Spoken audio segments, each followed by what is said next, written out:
দন্ত হ আৰু তালিব হৰ উচ্চাৰণৰ বিষয়ে আলোচনা কৰিম। দন্ত হ আৰু কি কৈছিলো তালিব হ, এই দুটা কি কৰিম উচ্চাৰণ আমি আলোচনা কৰিম।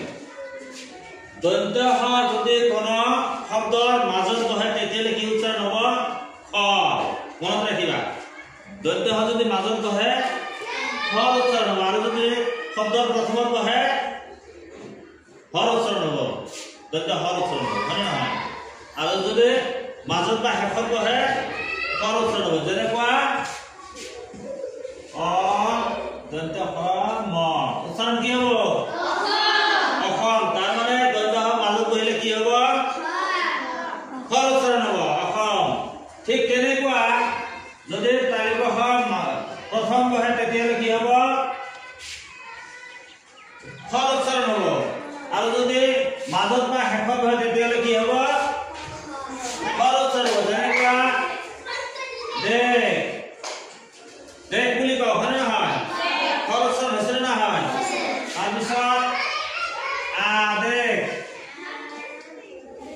আদেশ হৰ উচ্চাৰণ হৈছে নে নাই?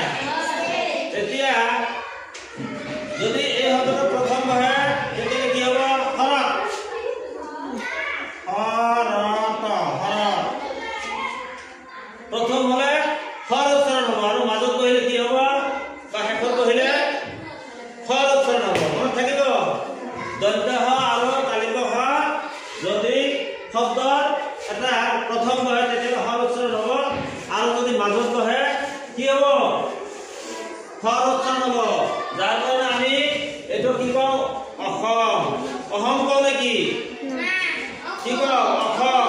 তাৰমানে দন্ত হ মাজত বহিলে হৰ উচ্চাৰণ হ'ব। মনত থাকিব। Thank U.